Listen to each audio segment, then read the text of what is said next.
তো বন্ধুরা, তোমরা সবাই কেমন আছো? আশা করি সবাই ভালো আছো। তো বন্ধুরা, আজকে আমরা ডাব্লিউবিপি কনস্টেবলের জন্য কিছু গুরুত্বপূর্ণ প্রশ্নোত্তর আলোচনা করব। এই প্রশ্নগুলো তোমাদের রিজনিং থেকেও আছে, হ্যাঁ, ম্যাথ থেকেও আছে, তারপর আপনাদের জিকে থেকেও আছে। তো বন্ধুরা, আমরা কিন্তু এই প্রশ্নোত্তরগুলো খুবই ইম্পর্টেন্ট, এই প্রত্যেকটি প্রশ্নোত্তর, এবং এই প্রশ্নোত্তরগুলো বিভিন্ন যে ডাব্লিউপির এক্সাম হয়েছে সেখানে এসেছে, এবং এই প্রশ্নগুলো অনেকবারই রিপিট হয়েছে। এবং আর তোমাদেরকে একটা ইনফরমেশন দিয়ে দিই, এই যে আমরা এই প্রশ্নটা করব, এই প্রশ্নের সাথে সাথে যে অপশানগুলো থাকবে তাদের সাথেও কিন্তু আমরা ডিটেলসে যাব, বুঝতে পেরেছো? আমরা একদম ডিটেলসে পড়বো। তো অবশ্যই আপনাদেরকে বলবো বন্ধুরা, যদি আপনারা নতুন হয়ে থাকো আমাদের চ্যানেলে, তাহলে অবশ্যই আমাদের চ্যানেলটির সঙ্গে থাকবে এবং আমাদের চ্যানেলের ভিডিওগুলো দেখতে থাকবে, এবং যদি কোথাও অসুবিধা হয়ে থাকে কমেন্ট করতে থাকবে। আমরা অবশ্যই আপনাদের সেই মূল্যবান কমেন্টের উত্তর দেওয়ার চেষ্টা করব। তো চলো, আর বেশি কিছু বলছি না। আজকের যেটা 45 নম্বর যে প্রশ্ন, সেটা দেখো, মিত্রমালাকে প্রতিষ্ঠা করেছিলেন। তো বন্ধুরা, এই যে মিত্রমালা, এটা কিন্তু ভিডি সাভাকরণে কিন্তু প্রতিষ্ঠা করেছিল, এবং এটা 1899 খ্রিস্টাব্দের মহারাষ্ট্রের গণেশ দামোদর সভাকরণ ও বিনায়ক দামোদর সভাকরণ মিত্রমালা প্রতিষ্ঠা করেছিলেন। এখানে দেখো ভিডি সাভাকরণ দেওয়া আছে, বুঝতে পারছো? তো তাহলে এখানে আমাদের বলতে চাইছে ওই যে গণেশ দামোদর সভাকরণ এবং বিনায়ক দামোদর সভাকরণ, এরা দুজন মিলেই কিন্তু প্রতিষ্ঠা করেছিল, বুঝতে পেরেছো? এবং সেটা কত করেছিল? 1899 সালে। এইগুলো আপনারা অবশ্যই মনে রাখবে বন্ধুরা। যদি আপনাদের প্রশ্ন দিয়ে মিত্রমেলা কত সালে গঠিত হয়েছিল, তো এটা বলবে। এবং 1904 খ্রিস্টাব্দে মিত্রমেলা নতুন নামকরণ করেন অভিনব ভারত। এবার তোমাদের এমন প্রশ্ন দিতে পারে যে অভিনব ভারত কার নাম? তখন আপনাদের যদি অপশানে মিত্র মেলা থাকে, তো অবশ্যই সেটি সঠিক উত্তর হবে। এবং সেটা কত সালে করেছিল ওই মিত্র মেলার নতুন নাম? সেটা হচ্ছে 1904 সালে, বুঝতে পারছি? এইগুলা আপনাদেরকে মনে রাখতে হবে। তাহলে দেখো, আরেকবার বলে দিচ্ছি আপনাদেরকে, কি বলে দিলাম, যে মিত্র মেলা সেটা কিন্তু 1899 খ্রিস্টাব্দে মহারাষ্ট্রে কিন্তু গণেশ দামোদর সভাকরণ এবং বিনায়ক দামোদর সভাকরণ এটা প্রতিষ্ঠা করেছিল 1899 খ্রিস্টাব্দে। এবং এই মিত্র মেলার যে নামটা নতুন নামকরণ সেটা হয়েছে অভিনব ভারত, এবং সেটা কিন্তু করেছিল 1904 খ্রিস্টাব্দে। তো এই ইনফরমেশনগুলো আপনাদেরকে অবশ্যই মনে রাখতে হবে। এই মিত্রমেলা বা নতুন যে ভারত অভিনব অভিনব ভারত, এখান থেকে যে কোনো প্রশ্ন আসবে আপনারা অবশ্যই নিমিষে করতে পারবে। তো এরকমভাবে কিন্তু আমরা প্রিপারেশান করছি, তোমরা দেখতেই পাচ্ছ। এবার দেখো, রিজনিং থেকে আছে বন্ধুরা। তো কী আছে? 2 5, এটা কমা আছে, 2 5 9 19 37। তো আমরা যদি এখানে দেখি, আমরা প্রথমে কী করে ডিফারেন্সটা দেখার চেষ্টা করব। তাহলে দেখো এখানে 5 কী করে হচ্ছে বন্ধুরা। তো আমরা অবশ্যই যদি 2 × 2 যুক্ত 5 1 করি, তাহলে তো আমাদের 5 হয়ে যাবে। হ্যাঁ, তাহলে আমাদের কত হচ্ছে? 5 হচ্ছে। তাহলে 2 × 2 যুক্ত 1 সমান হয়ে যাচ্ছে 5। তারপরে দেখো আমাদের এখানে 9 কী করেছে? তাহলে দেখো 5-এর থেকে আমরা যখন 2 গুণ করব, তার থেকে 1 বাদ দিলেই তো 9 হবে। তাহলে সিস্টেমটা বুঝতে পারছো, প্রত্যেকটার সাথে কিন্তু 2 করে গুণ হবে। এবং প্রথমে 1 যোগ হবে, তারপরে 1 বিয়োগ হবে। তাহলে এবার কী হবে বন্ধুরা?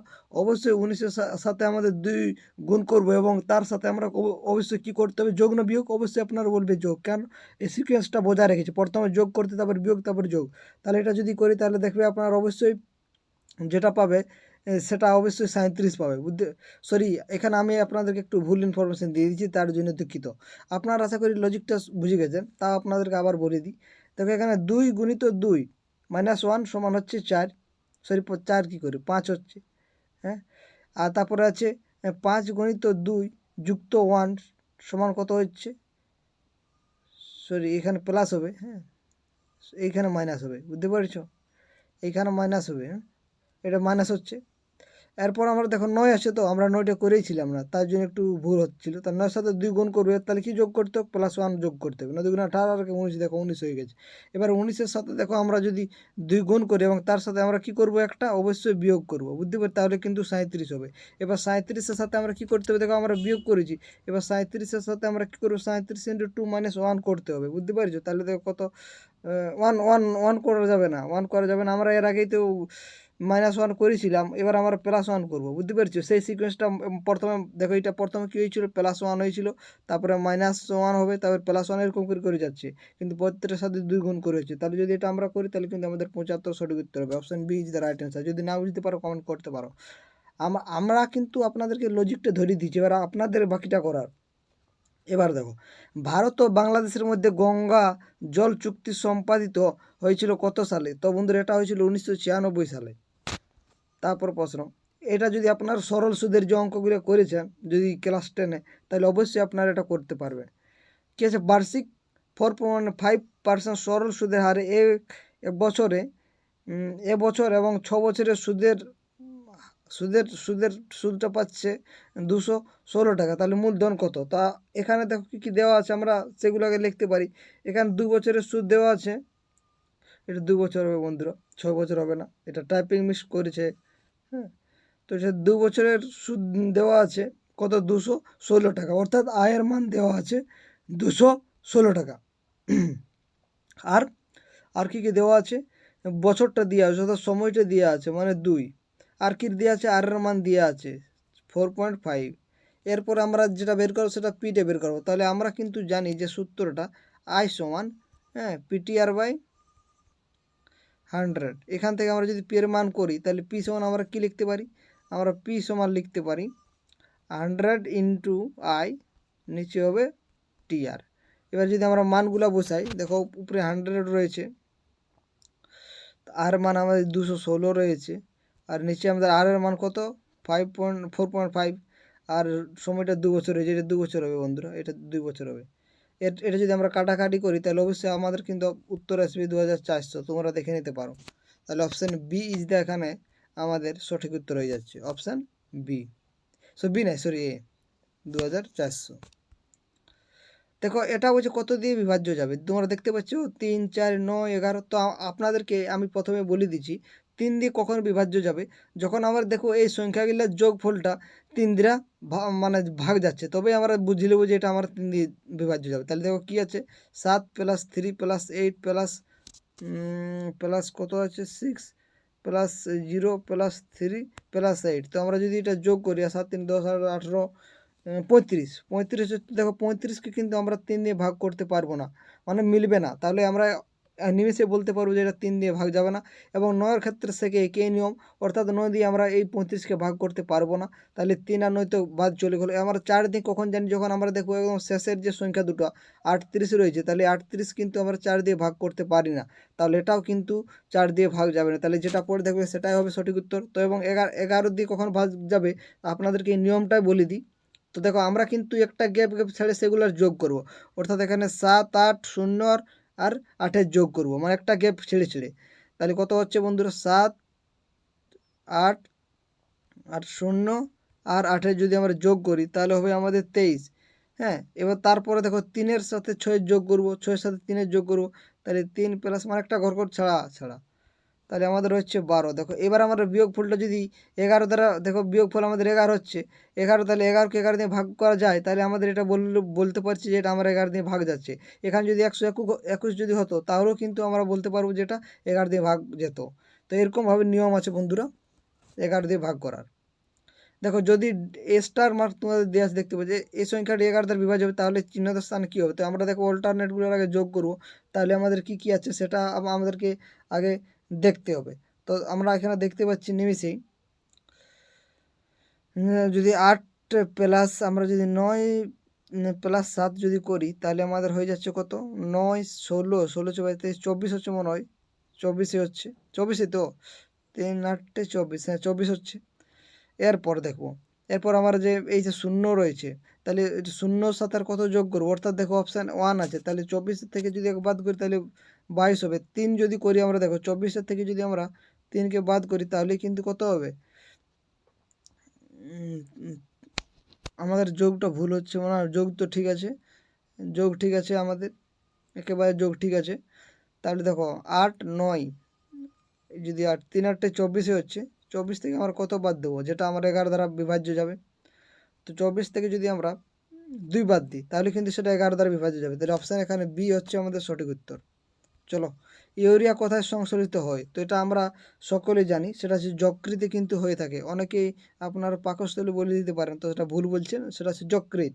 কারণ এই যকৃতে কিন্তু ইউরিয়াটা সংশোধিত হয়। এবং চলো, আর আর্নিথিলিন চক্রের মাধ্যমে প্রোটিন থেকে ইউরিয়া সংশোধিত হয়। তাহলে কি চক্রের মাধ্যমে যদি আপনাদেরকে বলে যে কি চক্রের মাধ্যমে প্রোটিন থেকে ইউরিয়া সংশ্লেষিত হয়, তো সেটা হচ্ছে আর্নিথিন চক্রের। এবং আপনাদের এটাও আবার বলতে পারে যে ইউরিয়া কোথা থেকে সংশ্লেষিত হয়, সেটা হচ্ছে প্রোটিন থেকে। অবশ্যই এই ইনফরমেশানগুলো আপনারা মনে রাখার চেষ্টা করবে, এতে আপনাদেরই খুবই কাজে লাগবে, বুঝতে পেরেছো? তারপরে দেখো, এটা সেই আয়তক্ষেত্রের একটা কোশ্চেন রয়েছে, হ্যাঁ, ম্যাথেই বলতে পারো। একটি আয়তক্ষেত্রের দৈর্ঘ্য দেওয়া আছে প্রস্থের 3 গুণ, অর্থাৎ দৈর্ঘ্যটা কি কি প্রস্থের 3 গুণ বলেছে, দৈর্ঘ্যটা কি বলেছে, প্রস্থের 3 গুণ বলেছে। অনেকে এখানে প্রস্থটা মানে ধরতে যেয়ে ভুল করে ফেলবে।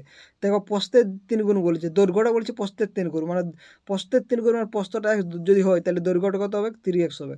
এবার আমরা জানি যে এখানে কি দেওয়া আছে, এখানে পরিসীমা দেওয়া আছে, এটা 96 হবে। বন্ধুরা, টাইপিং অনেক মিস্টেক করে ফেলেছে, বাংলা টাইপিং ইংলিশ টাইপিং অসুবিধা করে ফেলেছে, তো এখানে 96 হবে। তো এইবার যদি আমরা এটা কি দেওয়া আছে, পরিসীমা দেওয়া আছে, তো আমরা জানি আয়তক্ষেত্রের পরিসীমা কি, 2 গুণিত দৈর্ঘ্য যুক্ত প্রস্থ। তাহলে 2 গুণিত দৈর্ঘ্য যুক্ত প্রস্থ সমান আমরা বলতে পারি তো 96।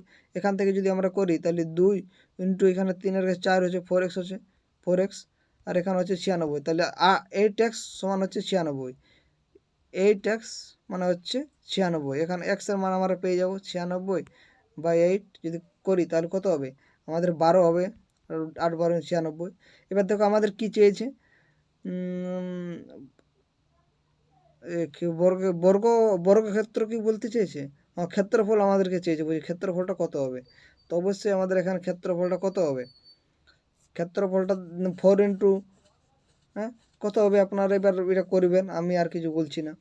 ক্ষেত্রফলটা কত হবে, আয়তক্ষেত্রের ক্ষেত্রফলটা কত হবে সেটা অবশ্যই আপনারা জানবেন। আমরা কিন্তু পেয়ে গেলাম, এখানে কি কি পেলাম সেটা দেখো। আমরা এখানে 12 পাইছি, এখানে এক সমান কি দিয়েছিল, প্রস্থ সমান 12। এবার দৈর্ঘ্যটা কত হবে, তাহলে অবশ্যই 3x বলেছেন, 36 হবে। আমরা জানি আয়তক্ষেত্রের ক্ষেত্রফলের সূত্র কি, দৈর্ঘ্য গুণিত প্রস্থ, তাহলে এই দুটোর গুণ করলে কত হবে, 432 হবে। যদি না বুঝতে পারো অবশ্যই কমেন্ট করতে পারো, আমরা অবশ্যই ম্যাথটা ভালোভাবে করে দেবো। আপনারা বুঝতে পেরে গেছেন, এটা একদম সোজা কোশ্চেন ছিল এটা। পঞ্চায়েতি রাজ গঠিত হয়েছিল, মানে কেমনভাবে হয়ে থাকে পঞ্চায়েতি রাজটা গঠন, তো এটা আমরা সকলে জানি। প্রথমে গ্রাম থাকবে, তারপরে ব্লক থাকবে এবং জেলা স্তর থাকবে। আমরা জানি 3 স্তরের একটা ব্যাপার, হ্যাঁ, এই 3টি স্তর আছে এই পঞ্চায়েতে। তোমাদের পঞ্চায়েত এক্সামের ক্ষেত্রে প্রশ্নটা আসতে পারে। তো তোমাদের এবার এরকম প্রশ্ন দিতে পারে যে সর্বোচ্চ যে গ্রাম পঞ্চায়েতের সর্বোচ্চ স্তর কোনটা, সেটা হচ্ছে জেলা পরিষদ, এবং সর্বনিম্ন স্তর সেটা হচ্ছে গ্রাম পঞ্চায়েত, এবং মধ্যবর্তী যে স্তর সেটা হচ্ছে ব্লক। এগুলো অবশ্যই আপনারা মনে রাখবেন, এতে আপনাদের সুবিধা। দেখো এবার রিজনিং থেকে RADIO শব্দটিকে কি লিখেছে, আমরা এই ক্ষেত্রে আমরা যেটা আছে সেটা ফট করে আমরা লিখে নেব, বুঝতে পেরেছি, তাড়াতাড়ি লিখে নেবো আমরা। এটা কি আছে, এটা PYBGM, এটা আছে। তো দেখো এবার আমরা কি রিলেশন করতে পারছি। তো আমরা যদি এখানে দেখো মানে PQR যদি এখান থেকে যাই, তাহলে এদিকে +2 হচ্ছে। দেখো এখান থেকে যদি আমরা যাই, ওয়াই থেকে ওয়ার পর জেড, তারপরে এ হয়, +2 হচ্ছে। এখানে দেখো BCD +2 হচ্ছে। এখানে জি থেকে আই যাচ্ছি, +2 হচ্ছে। এখানে এম থেকে ওই যাচ্ছি, MNO +2 হচ্ছে। তাহলে প্রত্যেকটাতে লজিক হচ্ছে +2। সেরকম আমরা স্কুলটারও এরকম +2 করবো। তাহলে দেখো স্কুলটার কি রয়েছে, আগে আমরা স্কুলটা লিখে নিই, SCHOOL, এটা আমাদের আছে। তো তাহলে এবার আমরা কি, তাহলে আমরা এবার -2 করবো, অর্থাৎ এর নিচে কী রবে, অবশ্যই কিউ থেকে যখন +2 করবো তখন এস হবে। সেরকম সি এর এখানে আমরা এ যদি করি, এর থেকে +2 করবো তখন আমরা সি হবে। হ্যাঁ, এবার এফ যদি করি, এফের থেকে যখন +2 করবো তখন আমাদের এইচ হবে। হ্যাঁ, আর এম যখন করবো তখন +2 করলেও হবে, আবার এম যখন করবো তখন +2 করলেও হবে। এবং এখানে কত জে করলেই, যে জে থেকে যখন আমরা +2 করবো তখন এল হবে। তাহলে দেখো কিউ, আমরা কি কি পেলাম, দেখো Q A F M M J, Q A, হ্যাঁ এখানে আছে দেখো QAFMMJ, option B is the right answer. এই প্রশ্নটা আবার মিস্টেক করেছে, তো এটা আমরা আর করবই না। এটা দেখো 56, কোন বছর হিন্দু কলেজ প্রতিষ্ঠিত হয়েছিল। তো এটা আপনারা সকলেই জানেন, এবং এটাও বিভিন্ন এক্সামে এসেছে, বিভিন্ন বার কিন্তু ডাব্লিউ পরীক্ষায় এসেছে। 1817, এবং প্রতিষ্ঠা করেছিলেন রাজা রামমোহন রায়। হ্যাঁ, sir Edward Hyde East, Baidyanath Mukhopadhyay প্রমুখ, এরা কিন্তু এটা প্রতিষ্ঠা করেছিল। এরা দেখো রাজা রামের সাথে সাথে এনারাও দেখো কোনো একটা জিনিস একার দ্বারা কিন্তু হয় না, সেটা সেই ক্ষেত্রে অবশ্যই অনেকজনের অবদান থাকে। যেমন আমাদের সংবিধানটাই বলো না কেন, যদি সেখানে আমরা বাবা সাহেব আম্বেদকরকে জানি, কিন্তু তার সাথে সাথে অনেক ব্যক্তিই ছিল এটা কাজ করেছিল। সেরকম এই হিন্দু কলেজ যখন প্রতিষ্ঠা করেছিল, রাজা রামমোহন রায় তো ছিল, মুখ্য ভূমিকা পালন করেছিল। তার সাথে সাথে স্যার এডওয়ার্ড হাইড ছিল এবং হাইডিস্ট ছিল এবং বৈদ্যনাথ মুখোপাধ্যায় ছিল। এবং 1855 সালে এটি প্রেসিডেন্সি কলেজ পরিণত হয়েছিল। এবারে তোমাদের প্রশ্ন দিতে পারে যে হিন্দু কলেজটা আর নাম কি, তখন অবশ্যই আপনারা বলবেন প্রেসিডেন্সি কলেজ। এবং সেটা কবে করা হয়েছিল হিন্দি কলেজ থেকে প্রেসিডেন্সি কলেজ, সেটা হচ্ছে 1800, সেটা কত 1855। এগুলো অবশ্যই ইনফরমেশনগুলো আপনাদেরকে মনে রাখতে হবে, এতে আপনাদেরই সুবিধা হবে, আমাদের কিছু হবে না। দেখো এই অঙ্কটা দেখো, এই অঙ্কটা 2 বছরে তো চক্রবৃদ্ধি সুদের অঙ্ক বন্ধুরা। অর্থাৎ আমরা চক্রবৃদ্ধির যে সূত্রটি জানি, এ সমান আমরা কি জানি, P into one plus r/100, এই সূত্র। এখানে আমরা কি মান বসাবো, সুদ দেওয়া আছে, অর্থাৎ আমরা যেটা এখানে এখানে আমাদের কি দেওয়া আছে, এটা সুদ দেওয়া আছে। তো তাহলে দেখো আমরা কি বসাচ্ছি এখানে, আমরা কি এখানে বসাবো। তাহলে দেখো এর মানটা আমাদের দেওয়া আছে, এর মান কি দেওয়া আছে, হ্যাঁ অবশ্যই দেওয়া আছে। আমাদের কিন্তু বার্ষিক সুদের হার বের কথা বলেছে, তাহলে এটা হচ্ছে এর মান। হ্যাঁ, আর এই পি এর মানটা কত হবে, সরি পি এর মানটা হচ্ছে এইটা, আর এইটা হবে এই এর মানটা। তো অবশ্যই এটা আপনারা সমাধান করবেন। তো আজকে আমরা এখানে শেষ করছি, বুঝতে পারছো। এবার তোমাদের সুবিধার্থে তোমরা সকলে জানো আমরা কি করি, আমরা আবার একবার রিক্যাপ করে নিই। এতে কি হয় আপনারাই বলবে কি হয়। কারণ কোনো জিনিসটা যদি আমরা দুবার করে দেখি, অবশ্যই আমাদের মাইন্ডের মধ্যে একটা জায়গা তখন করে নেয়, এতে আপনাদের সুবিধা হবে, বুঝতে পারছো। তো চলো তোমাদের সুবিধার্থে কিন্তু আবার আমরা কিন্তু প্রথম থেকে কিছু প্রশ্ন উত্তরগুলো দেখবো। দেখো এবার আপনারা মনে মনে করার চেষ্টা করবে যে কেমন আমি ভুলেছি না মনে আছে। তো দেখো মিত্র মেলা, এটার কিন্তু যে প্রতিষ্ঠার সাথে আছে বিডি সাভাকরণ, এবং এই মিত্র মেলা নিয়ে আপনাদেরকে কিছু ইনফরমেশন দিয়েছিলাম, সেটা মনে অবশ্যই আপনাদের আছে, সেটা অবশ্যই মনে রাখবেন। তার নিচের এটা আপনাদেরকে করে দিলাম, রিজনিং থেকে রয়েছে। এই দেখো ভারত ও বাংলাদেশের মধ্যে গঙ্গা জল চুক্তি সম্পাদিত হয়েছিল কত সালে, তো এটা আপনাদেরকে মনে করে আমরা দিয়েছিলাম যে কত সাল হয়েছিল। তো তোমরা যদি জানো অবশ্যই কমেন্ট করবে। দেখো এখানে কত আপনাদের স্মৃতিশক্তিটা কোয়ালিটি আছে, দেখো সেটা আমরা, তো সেটা অবশ্যই আপনারা সঠিক উত্তর দেবেন 1996। এটা অঙ্ক রয়েছে, এটা কত দ্বারা বিভাজ্য, 11 দ্বারা। কারণ ওই বিজোড় সংখ্যাগুলোর যোগফল যদি এবং আর বিজোড় সংখ্যাগুলোর যোগফল যদি করি, তার থেকে যদি বিয়োগ করি, তাহলে সেটা আমরা 11 দ্বারা যদি ভাগ দেয়, তাহলে সেটা অবশ্যই বলবো আমরা 11 দ্বারা। ইউরিয়া কোথায় সংশ্লিষ্ট, সেটা আমরা সকলে জানি যকৃত হয়ে থাকে। এবং এই যকৃতটা আর্নিথিন চক্রের মাধ্যমে যকৃতে প্রোটিন থেকে ইউরিয়া হয়ে যায়, যকৃত থেকে প্রোটিন থেকে ইউরিয়া হয়ে যায়, বুঝতে পারছো। তারপর অঙ্ক ছিল পঞ্চায়েতি রাজ গঠিত হয়েছিল এটা গ্রাম, ব্লক ও জেলা স্তর নিয়ে। এবং সর্বনিম্ন স্তর সেটা তোমরা সকলে জানো গ্রাম। এবং উচ্চ স্তর তোমরা যদি বলে, তাহলে সেটা হবে কি জেলা। কোন বছর হিন্দু কলেজ প্রতিষ্ঠিত হয়েছিল, সেটা হচ্ছে 1870, এটা আপনারা সকলে জানো। এবং হিন্দু কলেজ প্রতিষ্ঠার পিছনে রাজা রামমোহন রায় ছাড়া আরও sir Edward Hyde, Baidyanath Mukhopadhyay, এরাও কিন্তু ছিল। এবং এই হিন্দু কলেজের আর এখন বর্তমানে নাম রয়েছে প্রেসিডেন্সি কলেজ, এবং সেটা 1855 সালে এটা নামটা দেওয়া হয়েছিল, বুঝতে পারছো। তো এই ছিল আজকের যে কোশ্চেন অ্যান্সার। হ্যাঁ, তো আজকে আমরা এখানে শেষ করছি, আপনাদেরকে বলে দিয়েছি প্রথমেই। পরের যেটা আছে পরের দিনে আলোচনা করব। তো বন্ধুরা ভিডিও শেষ পর্যন্ত দেখার জন্য অসংখ্য ধন্যবাদ।